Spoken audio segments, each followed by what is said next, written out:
L'Institut Santé Service ISS moo leen di may seen émission Ashifa. Institut Santé Service ISS est l'une des premières universités de santé au Sénégal. Créée par le Dr Daoudou Sow et M. Assane Ndiaye, l'ISS dispose d'un corps professoral de haute qualité et d'une équipe de professionnels prête à vous accueillir. ISS vous offre une panoplie de formations diplômantes reconnues et certifiées telles que formation en biologie, master en analyse biologique, master en industrie agroalimentaire et biologique, master management de la qualité dans les industries agroalimentaires, licence en biologie, option analyse biologique, diététique et nutrition, industrie agroalimentaire, formation en soins, licence sciences infirmières et gynéco-obstétricales, master en administration des services de soins, master en sciences infirmières, option anesthésie, réanimation. Avec ISS, insérez-vous facilement dans le marché du travail avec des compétences requises. ISS se trouve au boulevard de la Gueule-Tapée prolongé, rue 45 angle 28. Contactez-nous au 33 821 69 59 ou sur isanté@orange.sn.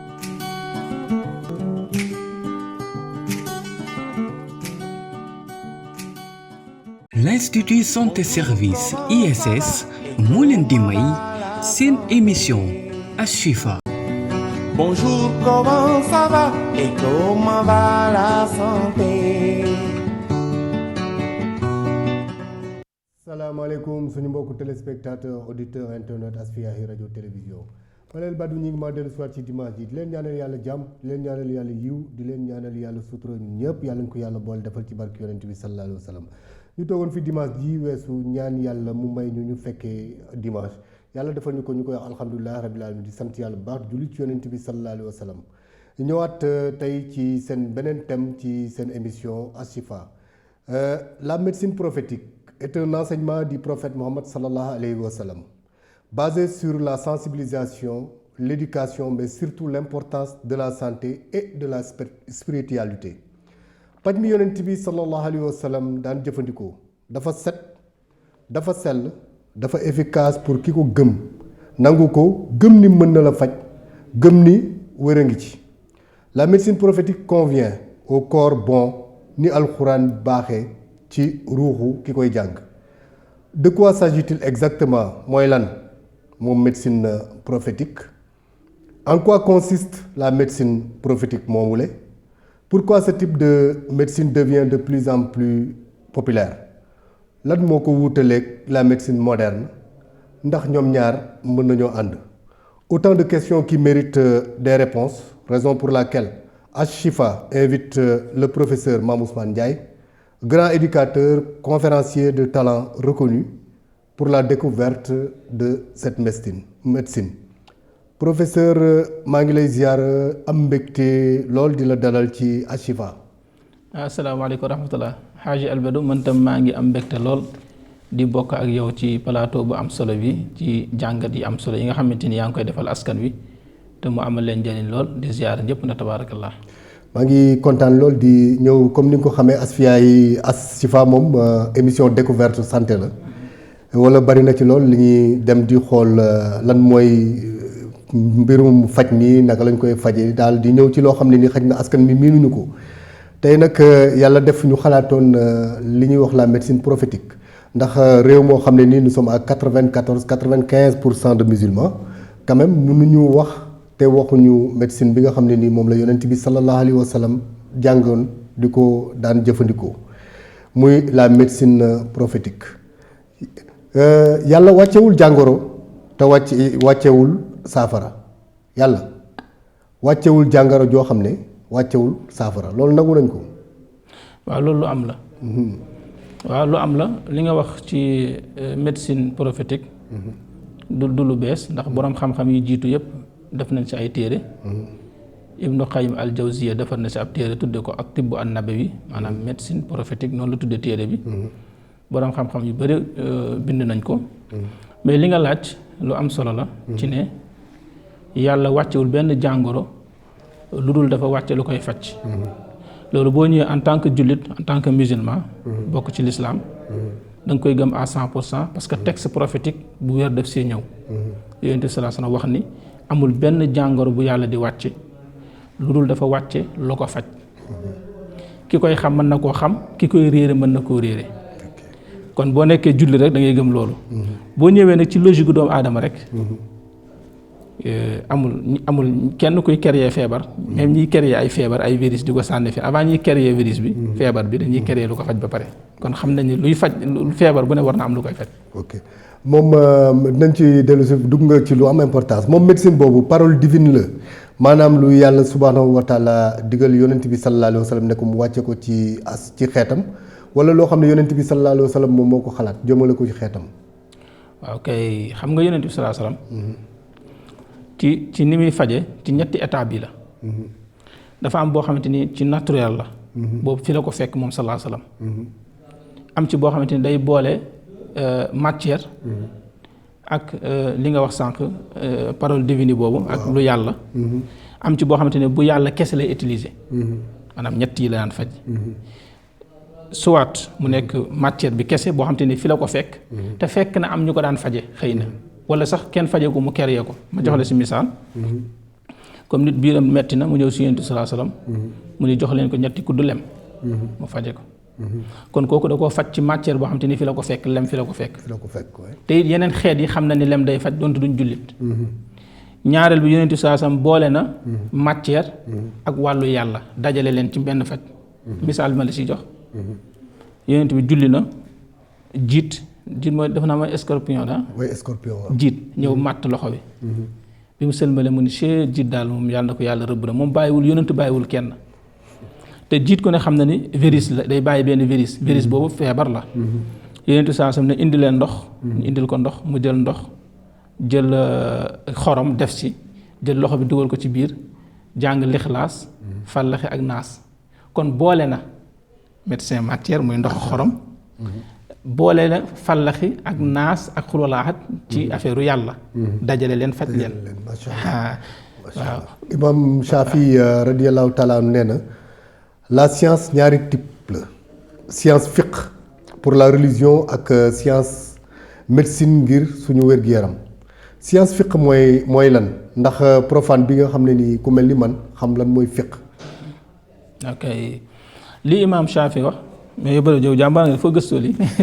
gëstu rek xam nga aspia yi moom gars yi ay jàmbaar lañ. gars yi jàmbaar lañ. waaw xam nga imam Shafi dafa ne xam-xam ñaar la. xam-xamu esprit. ak xam-xamu corps. li tax mu wax ko mooy nit ñaar a ko composé l'esprit et la matière. l'esprit bi day feebar am lu ko war a faj. matière bi day feebar am lu ko war a faj. léegi xam-xamu fiqh mooy xam-xam boo xamante ni wàllu esprit la si diggante ak sa borom. sa diggante ak sa borom nooy jaamoo nooy jullee nooy nangam fexe ba sa diggante ak sa borom rafet. matière bi mooy xam-xamu médecine. parce que ñaar yooyu buñ tey bu dee julli. sa diggante ak sa borom da si am solo mooy xam saari xam li ngay tari xam li ngay wax. mais diggante corps bi physique bi da si am solo. parce que boo amul tànk mënoo taxaw bu sa tànk baaxee mënoo taxaw sa ndigg bu baaxul mënoo rukkoo.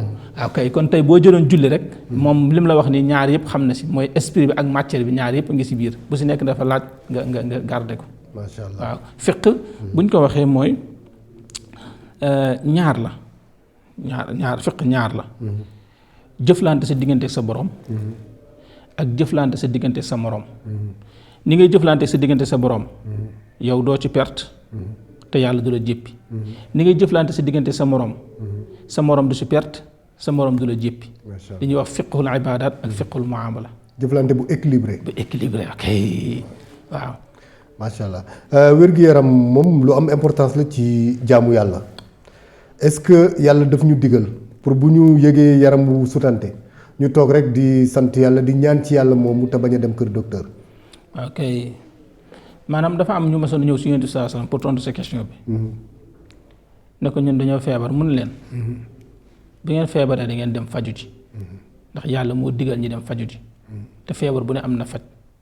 kon ndekete Yonent bi sallallahu alayhi wasallam muy suñu prophète joxe na ordre ci nit ki. bu waree yëg dara mu dem faju ji. bien sûr bi si des boo demee ci alquran aaya alquran yi. da ngay gis ni yàlla si boppam subhanahu wa taala wax na ne la. bu la wóoree ni lii boo ko utiliser feebar bàyyil.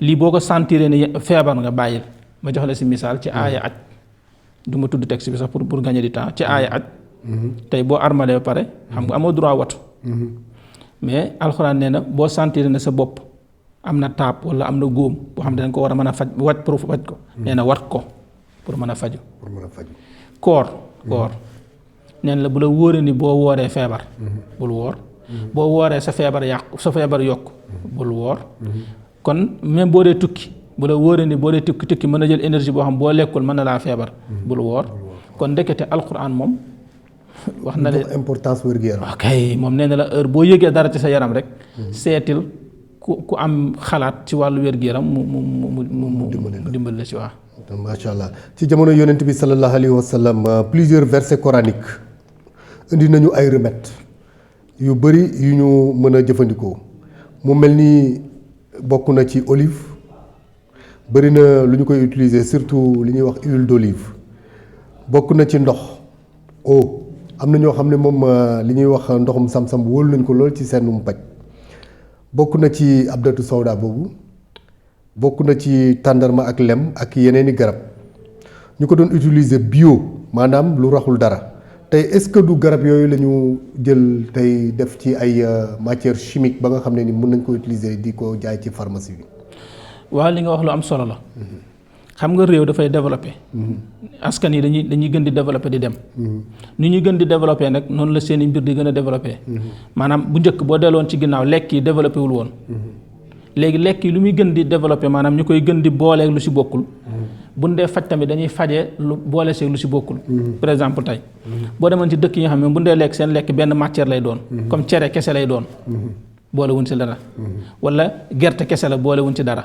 ñooñu bu ñu dee faj dañuy faju ci lu naturel kese comme xobu rat kese. wala xobu ngeer kese. mais boo ñëwee ci ñi nga xam dañoo développé ba seen lekk dañ ciy boole dara comme tey ceeb bi day am diw. am xorom. am nangam yooyu. lu nañu boole ko ci. kon léegi rax nañ li ñuy lekk yépp kooku ne su feebaree li koy faj noonu lu ñuy rax lay doon.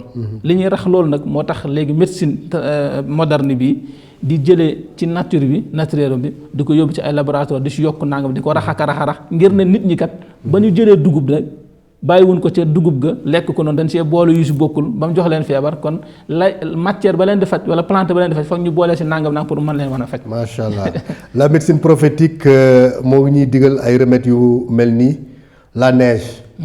la neige man nag neige xaw ma nu ñu koy waxee ci wolof wax dëgg yàlla. moom boo demee ci réewu États-Unis ak réewu tugal yi moom ngay gis muy wàcc noonu weex mel ni glace. la boue muy ban le siwak ak la soie. neige par exemple am na hadis mi ngi indi ne. oh Allah lave-moi mes péchés par l'eau et la neige et la grêle. l'eau de la neige et la grêle ndax bàkkaar moom tawat la. waaw c'est vrai bàkkaar feebar la te bàkkaar sax feebar la boo xamante ni moo gën a bon ci yenn feebar yi. waaw ndax xam nga lu tax tey nit ki par exemple tey nit ki bu feebaroon feebaru jabet boobu mënu ko yóbbu safara. feebaru jabet boobu mënu koo tax a rey nit. déedéet. ok léegi nit bu feebaroon feebaru kiñaan. macha allah. kiñaan gi mën na ko tax a rey nit. tubarkalla. mën na koo yóbbu safara. kon bàkkaar mooy feebar bi gën a garaaw gën a war a mën a moytandiku. macha allah waaw. concrètement moom la médecine prophétique moomu dafa mel ni mën na saafara bépp jàngoro yaram bépp jàngoroy xel ak bépp jàngoroy xol. ma ñëw ci li ñu doon wax léegi jàngoroy yaram mooy tawatu yaram bu sutante jàngoroy xel fii est-ce que sax du xel mu jaxasoo waaye itam xel mu tilim di xalaat loo xam ne nii vraiment du lu defewul la jàngoroy xol fii xanaa mooy comme ni nga ko waxee kiñaan bokk na ci soxor bokk na ci siis bokk na ci ñàkk nangu bokk na ci ñàkk nangu lu yàlla dogal bokk na ci le commandement d'Allah muy li ko neex moom li ko soob moom yàlla subhanahu wa taala ndogalu yàlla est donc un fondement de toute la médecine prophétique ndogalu yàlla bokk na ci fondement wu médecine prophétique est-ce que ki nanguwul li yàlla dogal kooku tawatul. waaw xam nga feebar bi gën a bon ci nit.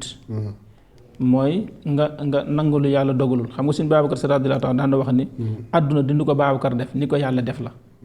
xam nga ñooñu mën a waxal dañoo feebar ndax jàpp nañu li mu am moo ko may boppam ñoom li ñu ñàkk ñoo ko xañ seen bopp wala moom suñu baako moo leen ko xañ mu leen àdduna du ni koy Babacar def ni ko yàlla def kon ndekete ñàkk nangu moo tax boobu demee ci ponk iman ponk gëm yàlla daf see bokk nangu dogalu suñu borom parce que nit ki bu nangoo suñu dogalu suñu borom rek mooy te feebar bi judduwaayu feebar yépp mi ngi jóge si ñàkk nangu maanaam xam nga stress waaw stress ak problème mooy indi feebar mooy feeñal feebar yu bëri loolu nag stress ak feebar yu bëri ñàkk nangoo tax waaw parce que tey bu dee badu dafa am oto nga sa xool nga ni lu tax mu am oto te man gënuma see yàlla mooy yow nangu woon yàlla moo koy joxe waaw bu dee dangaa jàng pare amagoo liggéey nga ni pourquoi awma liggéey dama war a am kurkur mooy nangu woon dogal yàlla fii yaa ngi bañ nangu dogal yàlla rek yaa ngi créer ay feebar yu gën a garaaw yoo xam ne yëpp ci lay juddoo kon kay ki gëm nangu lu yàlla dogal rek moom mooy wér mooy première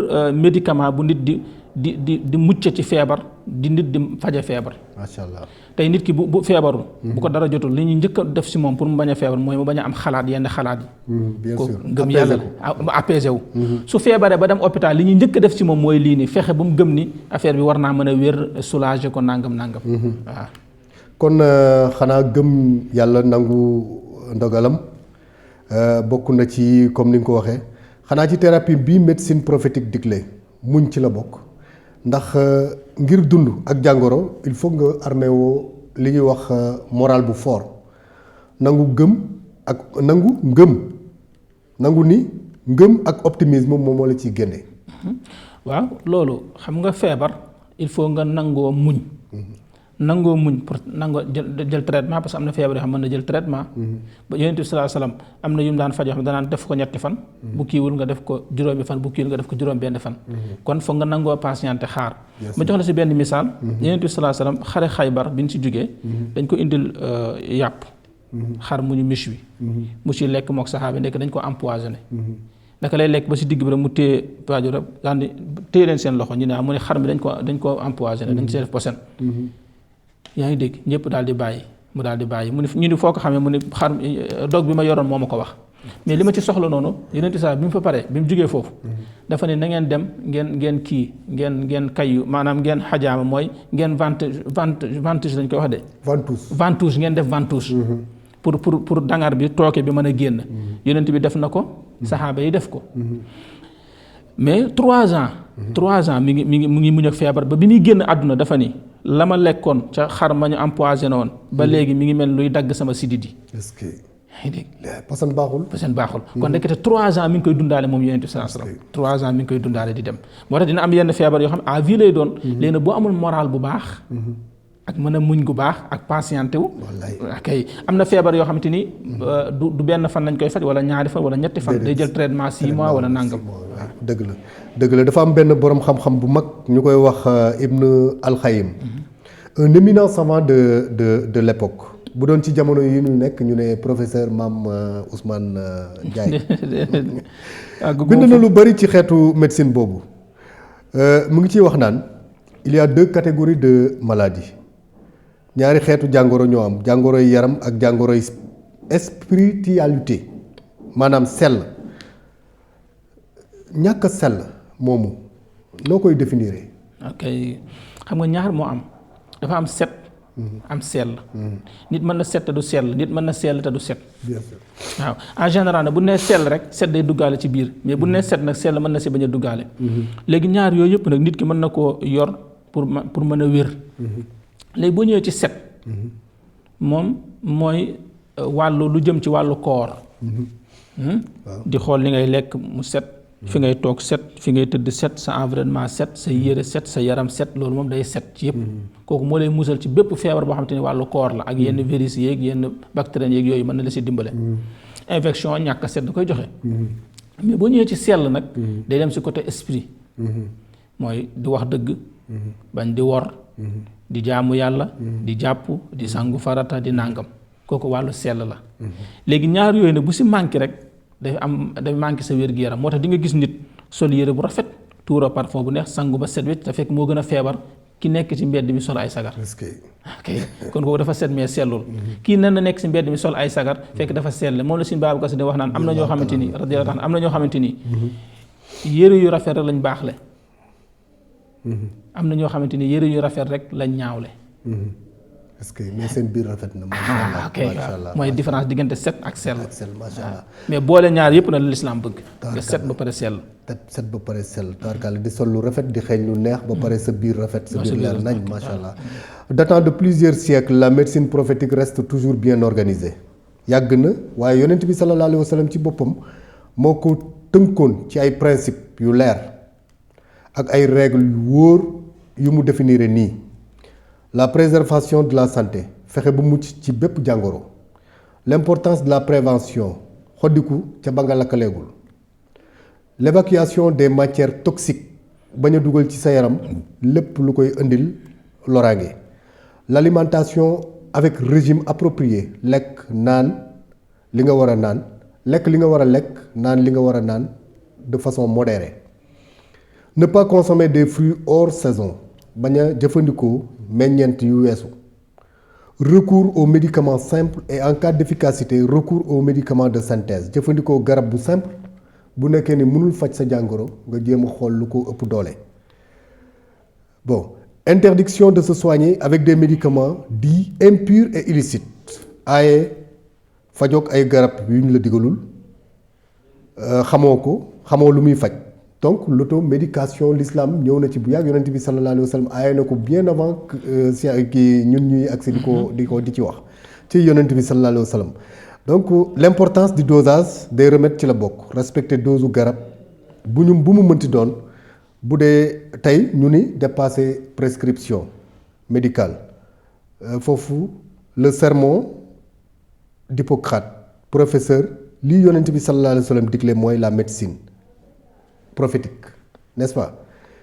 lii kay moo tax alxayim wax ni la médecine prophétique est la meilleure des médecines. Est-ce que du loolu moom moo tax mu wax ne la médecine prophétique est la meilleure des médecines parce que mi ngi wax naan mais surtout nag ak médecine boobu moom yonent bi sallallahu alayhi wa sallam bi mu indi bokk na ci la notion de responsabilité d'éthique et la notion de responsabilité et d'éthique médicale muy le sermon d'Hippocrate bi ma doon wax noonu. prof kontaan naa ci dalal la. di waxtaan ak yow ci waxtaan bu xóotu xóot xam naa ni yàlla na ñi seetaan yàlla na leen neex mooy mais la médecine prophétique sorewul benn yoon nag ak la médecine moderne bu la neexee sax nga ni moom la scientifique yi jël tey moderniser ko actualiser ko muy bi ñu xam ñun tey gisoo loolu. ok moo am. waaye moo am. parce que li ñuy wax léegi ne yonent bi sallallahu alayhi wa sallam moo ko diglee moo ko njëkk a def muy digle na ko moom ci boppam muy le sermon d'Hippocrate yii médecins yi di def bu ñu jàngee ba def doctorat waat loolu noonu yonent bi sallallahu alayhi wa sallam reconnaître na ñun nii ñuy fajee ni tey. waaw reconnaître na ko parce que xam nga sax am na benn xadis bi yonent sallallahu alayhi wa sallam di wax ni ki jóg di faj xam faj man faj bu ko si ndogal dalee maanaam erreur dal ko si benn yoon lay am kenn du ko ci jàpp mais kii faj lu tax xamul dara rek bu ko si ndogal dalee day fay. Bien sûr.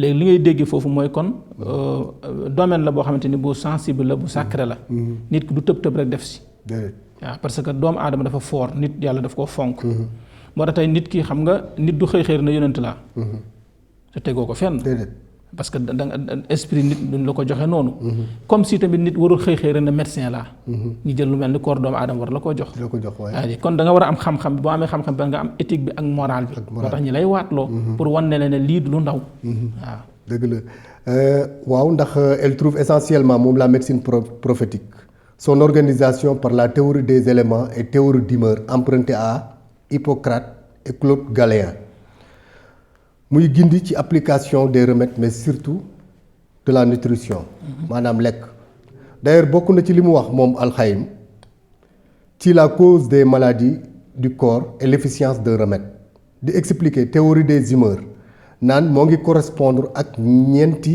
éléments fondamentaux muy air feu eau ak terre air maanaam ngelaw li ngelaw non pas ngelaw air mooy. waaw ngelaw li d'accord feu muy safara. ndox ak suuf. mu ni moom alxayim ces hypothèses ces typologies ñooy tax bépp fajkat di mën a adopter seenum paj wala seeni conseil nutritionnel xam li ngay dugal ci sa biir wax nañ ko sànq ngir mën a yokk sa wér-gu-yaram moom ñeenti éléments yooyu yéen ñiy faj parce que tey fii yow yaay docteur bi yéen ñiy faj lan ngeen ci jàngat. waaw xam nga tey boo xoolee ndox suuf ngelaw ak safara tey boo jëlee suuf yàlla nee na bind naa ci aadama ci suuf bu dee ndox yàlla nee na bind naa leen ci ndox bu dee safara yàlla nee na jinne ci safara laa ko binde bu dee ngelaw am na ci alxuraan yàlla di wax naan ku amul leeru yàlla da ngay mën dem ba yàgg doo amati air boo mën a nooyee wala nàngam kon bu si nekk ñëw na ci alxuraan boo xoolee ñeenti éléments yi nag moo tënk dund doomu aadama parce que ba àdduna sosoo ba léegi depuis suñu maam aadama ba léegi doo dem ci benn société wala benn gox bu ñeenti éléments yi manqué dégg tey fi ne mën nga dem ab dëkk boo xamante ni tey dëkk bu amul oto tey boo dellu woon juróomi téeméeri at ci ginnaaw oto amul woon avion amul woon te ñu nga doon dund di normal léegi nag est-ce que mën nga dellu ci ginnaaw benn moment boo xam te ngelaw amul woon wala safara amul woon wala ndox amul woon kon ñeenti nature yi mooy li nga xam nit mënu see génn mënu see mucc moom moo composé dund doomu aadama léegi nag comme moo composé dund doomu aadama nag boo dee faj nit ki da ngay xool nit ki moom ci lan la tegu ba pare pour man ko see faj wala man ko see xam naka su du noonu ni ma la si joxe misaal rek mi ngi mel ni tey mécanicien bu doon defar oto bi day xam oto ban marque la yaa ngi dégg ban marque la ndax marque Ousmane Ndiaye wala marque Elbadou la bien sûr bu xamee marque Elbadou ñoom naka la ñuy defaree seen i pièces naka lañ koy dugale foog mu xam ko ba pare pour mën a defar oto bi kon nag nit bu doon marque nag foog nga xam nag pièces yi fan mooy origine pièces yi fan la war a jóge origine pièces yi nga xam moo yor organes yooyu génnul suuf génnul ndox génnul safara génnul ngelaw macha allah waaw lim na ko sax mu ne ñetti thérapie yooyu ñoo mooy la nutrition régime alimentaire et jeûne la phytothérapie pajum plante yi ak la méditation taa amul noonu lañ koy waxee. waaw taa amul. Le fait de réfléchir profondément sur la création dans le but de renforcer sa relation avec Dieu. wéetal yàlla. la tudd wala. waaw wéetal yàlla ndax xam nga boo xoolee faj dafa am ci ay façon tey nit ki mën na faj te du faj ci matière. mais dafay faj ci wàllu esprit. parce que am na koo xamante ni tey maanaam am na koo xamante ni esprit moo ëpp doole matière am. kooku luy faj matière du ko faj. am na koo xam ne matière moo ëpp doole esprit kooku luy faj esprit du ko faj ma jox la si misaal.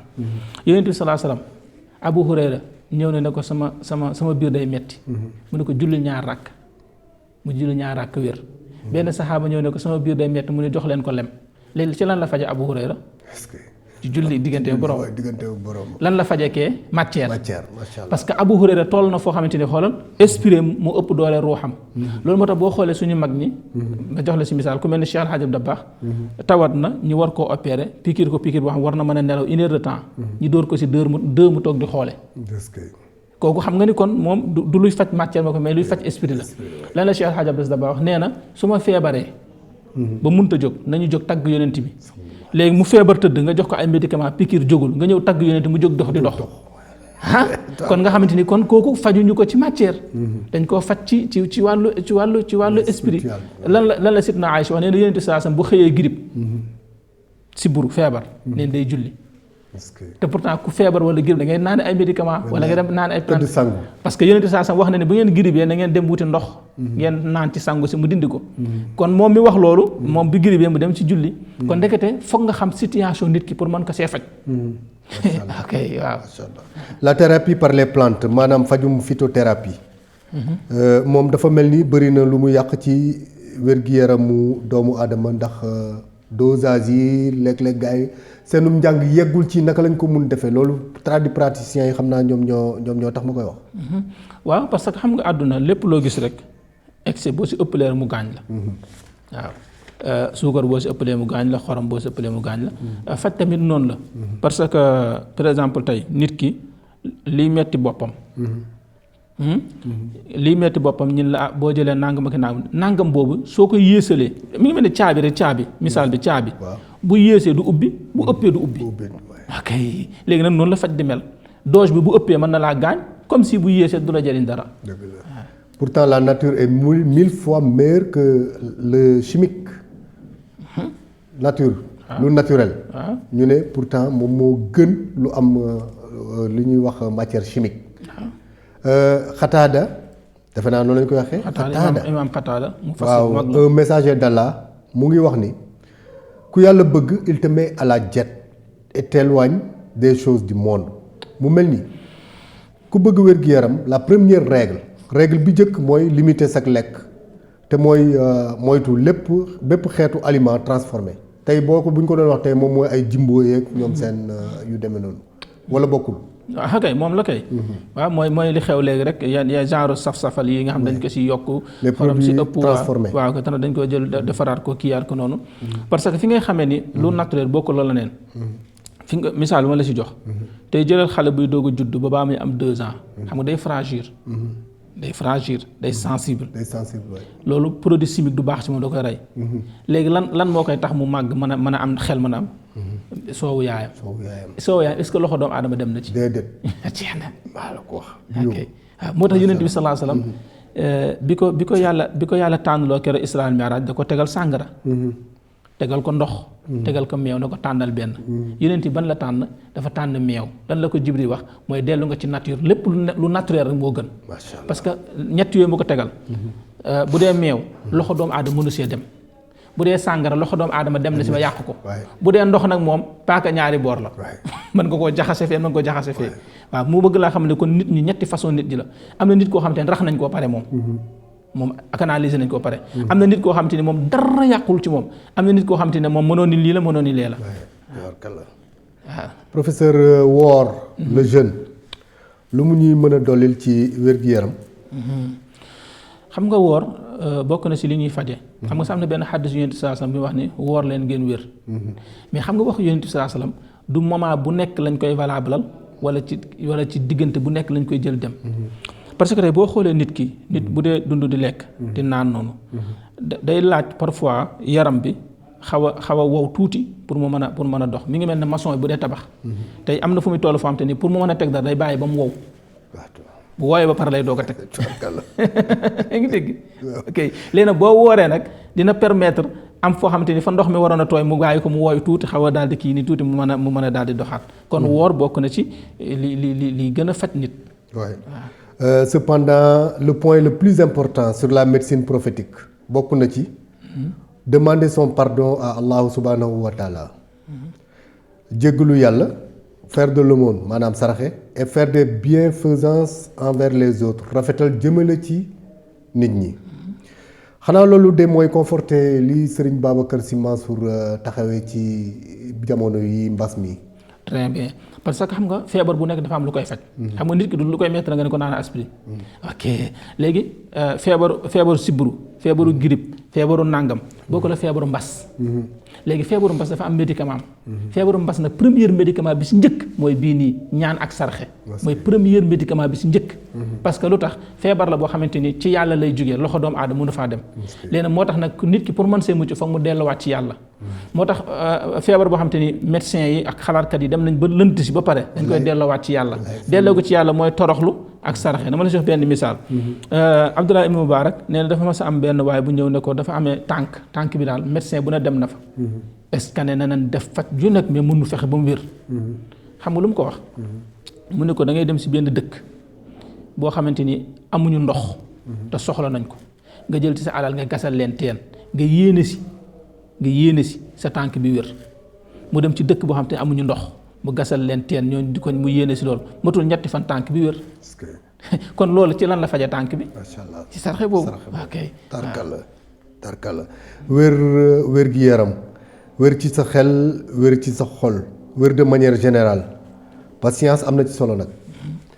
La patience sur les obligations d'Allah, la patience sur les interdictions d'Allah, la patience sur les prédestinations d'Allah. Médecine prophétique requiert ces 3 types de patience. pour obtenir une guérison. Pour expliquer ces 3 critères baax na ñu xam tawat nattu la bu ñu yàlla teg njëriñu ngir ñu fàttaliku jege ko moom te pour ñu fàttaliku yàlla muñ li mu ñu teg defe naa patience dina ci bokk am déet. waaw. la hijama. loolu tontu nga ci mooy li nga ñëwoon sànq ci patience. Hijama li ñuy wax hijama est aussi recommandé par le prophète Mohammed sallallahu alayhi wa sallam qui dit quel bon serviteur que celui qui pratique al hijama. luy hijama ndax ñi nga xam ne nii xamuñu ko ñu xam ventouse la defe naa. mooy ventouse waaw. moom hijama. waaw dafa bari façon yu ñu koy defee. waaw bëri na ay façon. bëri na tamit nu ñu koy defee. moom la ñuy wax ventouse. am na sax fii ñu koy faral di def noonu. boo ko doon misaal genre gàjjital lañ koy waxee gàjjital. waaw gàjj. par exemple tey sama suuf sikki mi nga jël lancet xaw koo dagg tuuti nal deret ji. am na fa fii nii yenn xeet yoo xam te ñoom loolu la ñuy def wala si digg ginnaaw gi di metti moom la ñuy jël di ko ñaas. di muucu deret ji di ko génne. soit pour génne dangar jeeg yooyu. léegi nag loolu am na si ay xaddis yu bëree bëri yonent saa sam da ko daan def saxaabi dañ ko daan def ba yonent sa am na ko daan defal bu ko defalee pare mu daal koy fay. mais façon faj la boo xamante ni nag il faut nit ki maîtriser ko. ni mu koy maîtriser mooy ci yii foog mu maîtriser ko xam façon nit bi ndax war nañ ko def wala waruñu ko defal. ndax am na ñoo xam boo leen ko defalee du leen jig. tey xam nga kooku diabétique. te xamoo ni dafa diabète. bu ko defal ventouse dagg yaram ba xam nga lancet bi bul xam ndax mën na am kii waaw kay mën na am dangar bu koy yàqal wala nàngam. xam nga kooku da ngay waaru. ba noppi dafa am ay heures yoo xamante ni moo si gën a baax. ba sax am na ci ay xaddis donte xaddis bi daif la samay dinañ ko nangu. ci ne weer yi bu tolloo ay 17 jàpp 21. parce que xanaa xam ne dundu doomu aadama dafa correspondre ak univers bi maanaam weer bi fi muy génne ak fi muy feeñee yooyu. léegi tey fi ne nii nit ki nag boo ko dee faj am na ci yoo xamante ni foog nga sàmmante ak heure bi nga koy defaral. yooyu foog nga xam ko. foog nga xam tamit partie yi nga xamante ni fa ngay defee xajaama fa ngay ventouse boobu fa nga xam partie parce que am na yenn partie yoo dafay sensible mën nga faa laal fa benn sidit nit ki paralysé. kon mbir la moo xamante ni nit ki da ko war a maîtriser ba xam ko bu ma la ko doon misaal mi mel ni piqûre du ko jóg def ko. parce que mën ngaa piqûre nit ki yàq tànkam. piqûre dafa am foo xamante ni fa ngay piqûre ak nooy piqûre. waaw bu ma la ko doon misaal ci ventouse daal misaal ko ci piqûre. tey xam nga bëñ buy metti am na fu ñuy piqûre pour bëñ bi. tànk buy metti am na fu ñuy piqûre nangam ñàkk bi am na fu ñu koy def. waaw noonu la ventouse mel. dëgg la cette méthode thérapeutique OMS sax nangu na ko. en 2004 wane ni bokk na ci pàcc yi gën. 2004 la koy doog a nangu. en 2004 ba ko yonent bi sallallahu alayhi wa sallam waxee ñaata siècle ñu wax rek ni ku ne mën na ko def nag ba mu des diabétique bi jigéenu wérul xale bu ndaw nit ku néew kattan damay ak ñi ki nga xam ne dafa am problème di jël garab anticoagulant damay bañ ñu jógee fi rek gars yi ne ventouse neex na rek dem defi ko bu nekkoon ni daal li ñu yonent bi sallallahu alayhi wa sallam bàyyil jëfandikoo nañ ko. kon kenn wax la médecine prophétique moomu professeur bokkul ak science exorciste moom it un rituel religieux destiné à expulser une entité spirituelle maléfique qui serait emparée de naître maanaam ñu ne nit ki dafa am lu ko sol lu ko dugg. diñ koy li ñuy wax. xaw ma li ñuy tudd la xaw ma lu ñuy jëf muy ndëpp wala tuuru. wala yooyu bokkul ak médecine prophétique dara. waaw xam nga loolu nag am na loolu la ñuy wax sirah maanaam nit koo xam te ni dafa am ay rab. maanaam soit di gis wala muy wax. boobu nag ñaar la. am na ci boo xamante ni wàllu ruux la wàllu arwaax la day gis bu leer la côté yàlla. mais am na ci boo xam ne côté ay jinne ki seytaane la. parce que yonent bi sallallahu alayhi wasallam ñu mel noonu faj na si ku mel noonu. ko am day ñëw di wax mu téye ko ne ko yow noonu yàlla bi génnal ci moom. kon xam na ne am na lu ko dugg. kon rab dafay daal di am di dugg nit ki. di la waxloo di la manipuler la bëri na ñun fi tam ñëpp te fekk rab la. rab moo lay dugg bu ko defee bu la duggee canaliser Ousmane Ndiaye mu naan Badou bàyyi ma yaa ngi may lekk bu ko defee nga ne Badou lay lekk fekk man yow Ousmane Ndiaye waxatu loolu moo ko canaliser.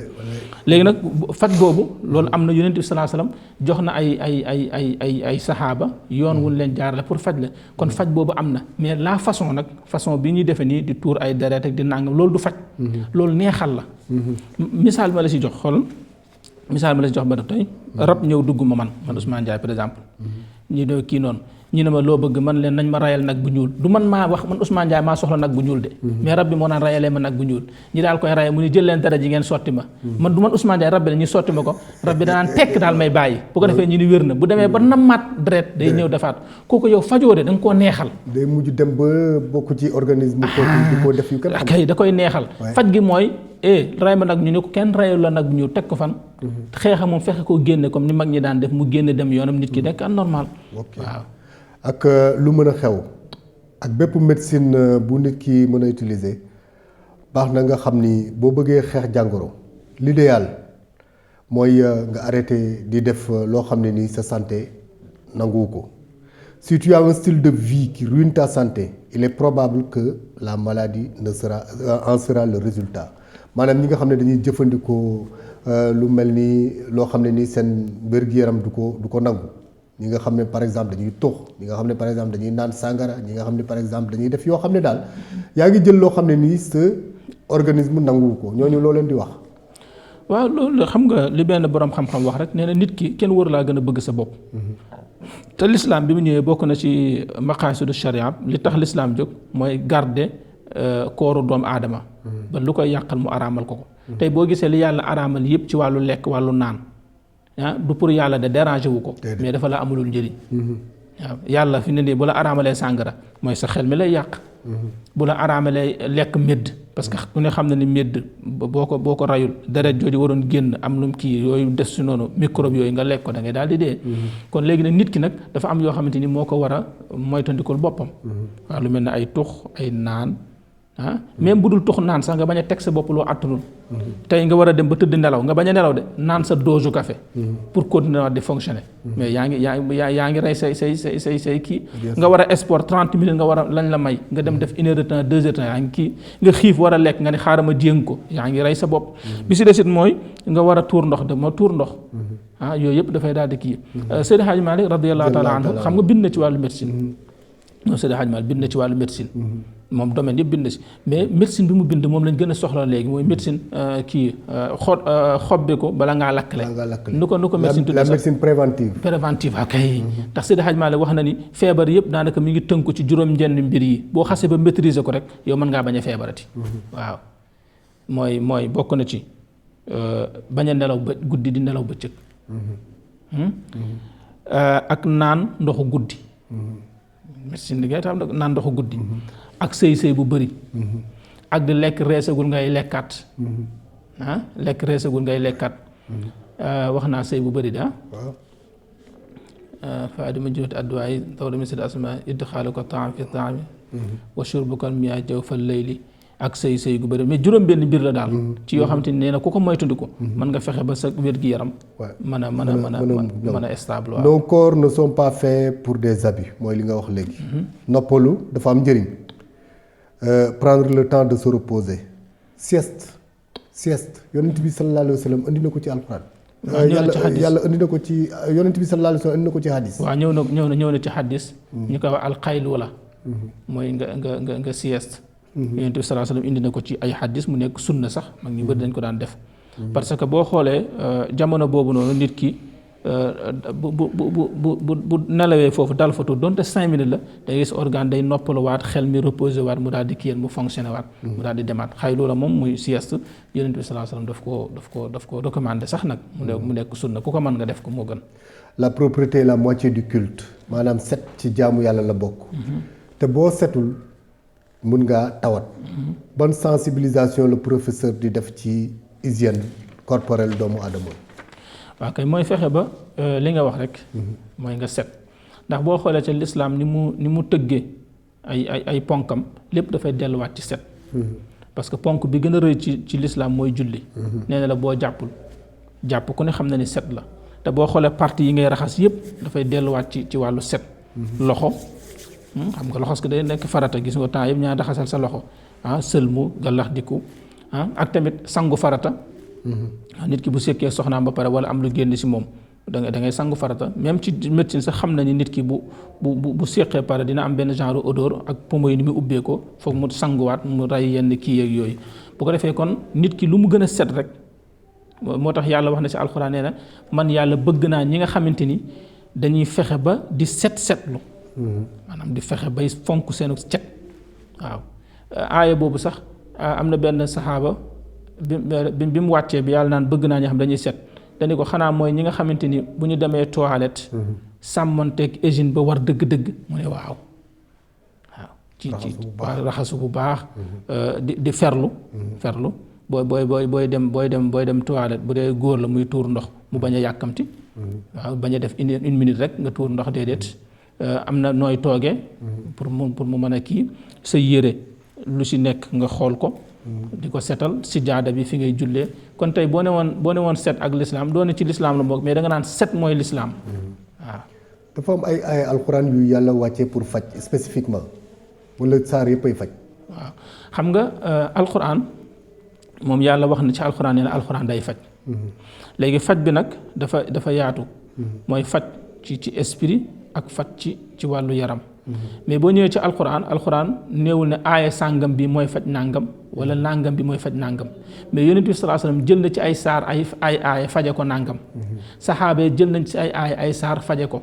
léegi boroom xam-xam yi nag yàlla mën na leen yenkee wala ñuy jël aaya wala kii di ko faje misaal bi ma la ciy jox mooy yonent bi sallallahu alayhi wasallam yónni na benn saxaaba ñu jox ko benn kaas def ci empoisonné na ko def posen ci benn kaas mbeew ñu def ci posen xam nga posen ko ne xam ne virus la bu duggee mën na laa rey wala nàngam mais bi ñu ko joxee saxaaba bi dafa jàng faatiha tifli ko ci naan benn waaye jaan màtt na ko jaan bi mu ko màttee muy jàng faatiha mu daal di deñ kon yooyu yëpp da ko faje ci alquranu karim bi ma la si jox sànq misaal yonent bi ko jiit màttee mu jël ndox maa kii bi ba noppi di jàng faatiha ak nàngam faje na ko yonent bi sallallahu alayhi wasallam rab ku rab jàpp muy yuux naa faje na ko ci alquran ku bët jàpp tamit parce que ku ne xam ne ni bët mën na laa jàpp am na benn hadis yonent bi sallallahu alayhi wasallam nee na benn waaye bu doon sangu nii nit romb ko xool ko daal ne laa kii moo rafet karaw gee jekk mu ni dër daanu ñu woo ko mu ñëw mu ni nagalax ndi ko def ko ñu sotti ko mu deñ kon yooyu yëpp dafay daal di kii mais alquran moom léppay faj mais da nga koy xam nag xam gi mën na tegu ci ñett yi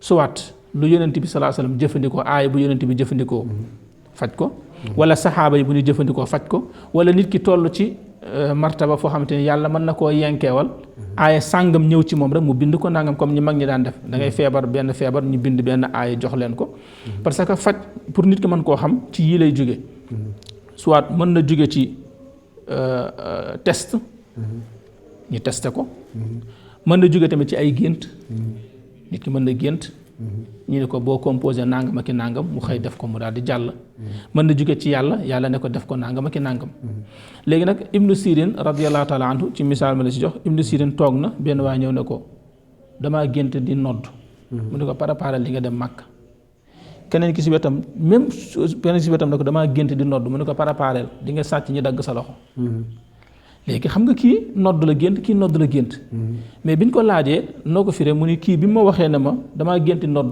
immédiatement aaya bi ma yàlla sol mooy bi yàlla di wax naan yow Ibrahima noddal gaa yi pour ñëw acc mu ni kii bi ma waxee aaya bi ñëw si man mooy yonent yàlla Yuusuf bañ ko tegalee dil mooy noddal ne am na sàcckat bu fi nekk kaay leen léegi li ma lay jox misaal foofu tey mag ñi nit mën na ñëw ne leen dama am soxla sàngam immédiatement aaya bi ñëw na toq seen noppar lañ naan ko defal nangam mu daal di def mu dem waaw moo tax macha allah tarkala mais bari na looy gis xale yi ñuy sikkar tudd yàlla di sikkar loolu dafa am njeexital bu muy def ci ruuxu doomu aadama bu baax a baax xanaa xam ne ma wax la dara tey li gën a danger ci doomu aadama mooy zikkar xoolal zikkar mooy li gën a grave ci doomu aadama parce que zikkar dafay laaj benn day laaj lim bi nga xam lim bi ñaata la xam yow sa nature ndax nangu na ko wala nangu ko xam température yaram mi ngi mel ni rek pharmacie boo fa demee ñu jox la garab tey gisoo ñuy xaru dañuy garab yu bëri lañu jël naan mi ngi mel ne wer da nga lu ëpp sa rawaan wala lu ëpp sa kii nga daal defar dof wala nangam Cheikh Ahmed Tidiane radiyallahu sunu sëriñ jox na benn mu xadama benn tour ne ko par exemple bu ko wer de Dakar demal ba Tivaouane nga wer ndax suufu Dakar attanu ko mu wer da ko ci suuf bu attanu mu crise daanu ñu rob ko ndeke am na ñetti fan génnoon àdduna kon ndekete yow miy wer da nga war a xam ndax yow miy wer da sa attan nga ko ba pare parce que tey fi ne ni yow mën nga naan ñaari kuddu lem du la def dara man ma naan benn kuddu lem mandi kon suñ organisé la man nga yor benn tur wer da ko 100 du la def dara man moo wer de 50 ma dof kon foog nga xam nit ki kon foog nga xam temps bi nga koy wer de parce que am na temps yoo xam te ne waroo see wer de nangam foog nga xam tamit lim bi moo tax léegi boo xoolee dof yi bari léegi nag dañ dul xam loolu dañ am ku leen éduqué sëñ Babacar Si radiyallaahu taala am na benn muqaddamam bu ma sa yor benn tur di ko werd bi mu dem ba commencé daf koo feeñu ne ko boo ko bàyyiwul da ngay dof parce que attunu ko waaw moo tax werd moom lu ko nit mën a moytandiku na ko moytandiku su dégg naa nit joxe benn tur rek ma ne xaaral ma werda ko yow tey boo romboon ci pharmacie bi dégg Ousmane Ndiaye naan jaay ma garab sàngam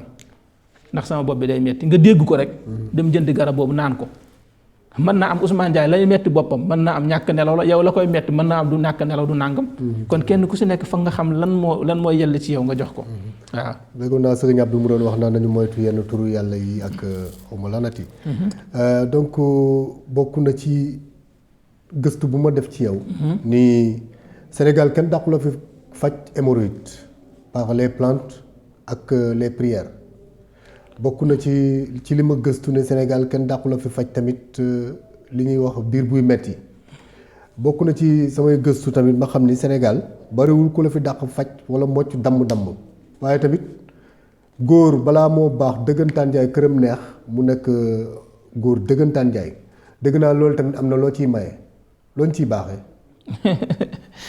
waaw li nga wax dëgg waaw domaine boobu moom jot naa ci gëstu waaw def naa ci formation bi ñu nekk Égypte ji mooy faju wolof bii ñuy def nii bi si des it sama waajur yàlla daf ko mayoon nag ci loolu tabaarakallah waaw sëñ Souleymane Diakaraale moom macha allah daanaka feebar yëpp boo si ñëw tabaarakallah ci yu bëree bëri waaw nga ne ban laay maye góor lu koy may doole c'est que nag xam nga boobu ñaar lay doon waaw am na si boo xamante ni nit ki mën nga koo maye nii mais dina si am yoo xam ni moom tabaarkalla waaw parce que xam nga góor mën na tële fekk na feebar moo nekk ci moom góor mën na tële fekk na du feebar moo nekk ci moom de mais dañ ko takk xala dañ ko koo def loolu ñuy wax marbut waaw Ameth Ndoye moo ma dey ci téléphone bi ne naa la ko laaj Ameth Ndoye ne ko waa dinaa ko baaxee mais lan moo tax facette boobu ci sa côté wane woo ko nit ñi di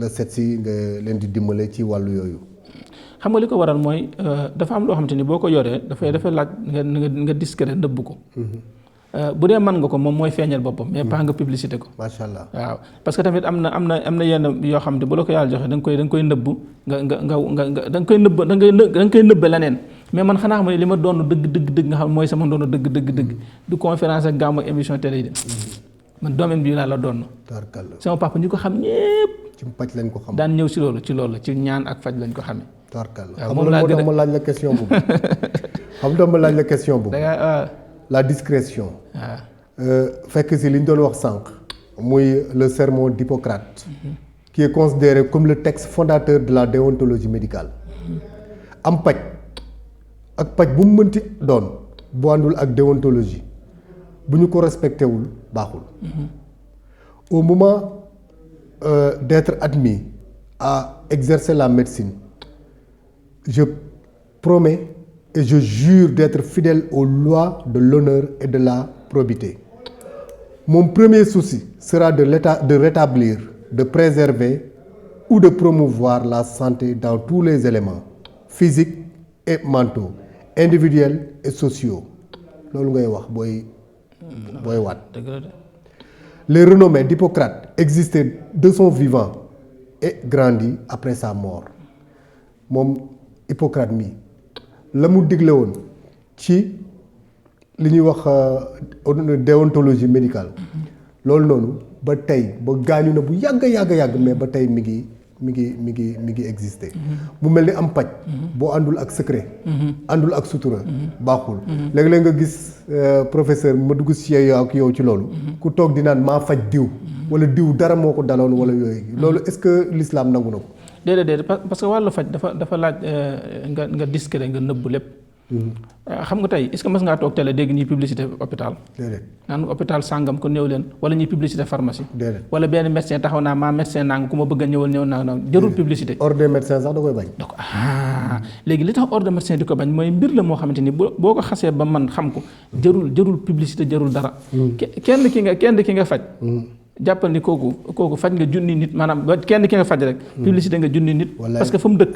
te ëllëg dina gisaat ku mel noonu moo tax matière la boo xamante ni man gaa ku ko yàlla may nga xaw ko man tuuti jëlal dara nga mbubbawoo ko ñu bañ la ko sax xame waaw parce que léegi nag xam nga nag koom-koom bi ak wut alal ji ak arnaqueur yi dañ si xaw a bari léegi waaw moo tax daal lu xaw a doy waar la daal tarkalla léeg-léeg nga gis dem ci hôpital gis malade bi hospitalisé nekk ci biir salle bi lu am importance la loo xam ne ni bu ma ci dalalee tamit ay borom xam-xam yi nga xam ne ni seen xam-xam dafa màcc jëm ci la médecine moderne dama ciy waxtaan ak ñoom accompagnant malade yi ni nga xam ne ni noonu la ñuy ñëwee di ko wër malade yi ba kenn du am foo dugg kenn du am foo toog est-ce que loolu baax na ci déjà yow ñoom ñi koy seet si ak malade bi moom ci boppam loolu lan nga leen di waaw dëgg la waaw boo ñëwee ci seeti malade moom l'islam bëgg na ko maam bokk na sax ay tuyaab ak nàngam bien sûr waaye li nga wax nii nag mooy nit ki feebar ñi toogaandu la loolu du seeti loolu toogaandu la wër la ba yow li nga war a fajoo sax doo ko mën a faju loolu moom kenn rafetlu ko mais bu dee ñëw seet si ko dugg boo amee loo koy dimbal dalal xelam génn dem mais ñëw toog fa suba ba ngoon Sénégal nag dañu bëgg toogaanu waaw loolu moom suñu jikko la le médecine prophétique bi nga doon tey moom nga boo doon digal wax dara di ñu ko wax ci contexte actuel de Covid-19 loo ñuy digal. waaw ginnaaw bi ñu tënkoo ci ñu yor mbir moomu. li ñu wax. ni moom ku si mën a taxaw nga taxaw ci. ak suñu xalifa li nga xam moom la ko joxe. mais dinaa la jox tey benn affaire. boo xamante ni bi mbas amee. Ndar. moom la Seydi Hadji Malick defoon joxe ko. ne ku ko def di nga ko nettali. nga bind benn sóoru tabbat yadaa. saaru tabbat yadaa nga bind ko benn yoon waaw. nga naan ci sangu si. keneen ko si mën a may naan sangu si di nga ko nettali. est-ce que waaw moom tabbat yadaa kon nag dégg ngeen ko tabbat yadaa abii lahabin wa tabba maa aghnaa anhu maaluhu wa maa kasaba sayaslaa naaran zaata lahab wa imra'atuhu hammaalatal hatab fii jiidihaa hablum min masad. bind si benn rek naan ci sangu si. bind sa njaboot naan ci sangu si mbas moo dégg loolu di nga bokk si ñu koy nettali di nga bokk ñaan 2021 2000 nangam ba waaw. macha allah mu mel ni professeur li nga gis tey ñu koy fajee ci kër docteur yeeg fu mu mënti doon ak les tradipraticiens ak ku mu mënti doon rek mu mel ni kon ci yonent bi sallallahu alayhi wa sallam lañ ko baaxeewoo. bu baax a baax parce que yonent bi sallallahu alayhi wa sallam daanaka. façon bi ñuy faje nii yëpp amul si benn boo xam ne lu dul jël na ko. amul benn façon faj booy jël rek ñu koy faje léegi. te fekk na yonent bi sallallahu alayhi wa sallam xàll ci woon yoon xanaa kay ñi xam ko wala ñi ñàkk koo xam. ba tamit fii ci Sénégal tamit am na fi ay fajkat yoo xam ne fajkati olof li ñuy wax fajkati olof ñu aay te man ko lool sax te jàng ko maîtriser ko lool te di si def ay résultats yu am solo waaw loolu it jot na ñoom it ak wàllu médecine moderne gi ñi collaborante di dimbalante di jàppalante parce que métier la boo xam te ne du wén ca koom-koom maanaam pour dimbale doomu aadama la Seydi Hadji Malick radiyallahu anhu dafa wax ne su ma delluwoon di jàngaat médecine laay def ku bëggoon la ok waaw même Seydi Hadji Malick daan faj daan faj yu bëree sax waaw daan na faj ci mu mel ni kon bépp xeetu médecine bu mu mënti doon rek bu ne ko tegee ci yoon rek mu jëriñ ko nañ koy defal bu baax a baax suñu mbokku téléspectateur auditeur Asfiyahi rajo télévision yegg si nañ fi ñu war a yëkkati jataay bi booy baa ngi may wax rek naan ma waxtu yu jot na di bëgg bënn sama nopp yi lu jiw a jeexul jógu fa yéen mbir mi neexoon na lool waaye li duuf ci nag wi yëpp xajul ci cin li comme ni ko wolof di waxee ma leen di joxaat rendez-vous dimanche prochain ak beneen invité ak beneen thème asalaamaaleykum wa rahmatullahi taala wa barakatuhu ma bàyyi leen sama mbokk mi mu tàggoo asalaamaaleykum wa rahmatullah. waaw kon nag Hadj Badou ñu ngi lay ziar bu baax a baax di rafetlu émission bi man nag bett nga ma de yow gaa yi fàcc yaa leen gën a gëstu ci lii. waaw xam nga comme ni nga koy waxee rek fu mel ni Asfiyahi moom boo fi nekkee. macha allah nga xam ne say auditeur daanaka ay borom xam-xam lañ. ñoo xam ne ni ak domaine boo mën a indi rek. ñoom fekk na romb nañ ko. dëgg la boo fa nekkee war nga mën a defaraat sa toogaay tey gëstu nag bu baax a baax. te doo wax dara lu ñu lay waxee accam. yow tam maa ngi lay féliciter professeur. jërëjëf di la ñaanal yàlla jàmm ak yiw ak sutura. di la ñaanal yal na yàlla yokk sa xam-xam. ci barke yonent bi sallallahu alayhi wa sallam. li ngay wax yëpp lu jëriñ askan wi la. ma leen di jox rendez-vous incha allahu rabbi dimanche prochain asalaamaaleykum. L'Institut Santé Service ISS moo leen doon may seen émission Ashifa. L'Institut Santé Service ISS moo leen doon may seen émission Ashifa.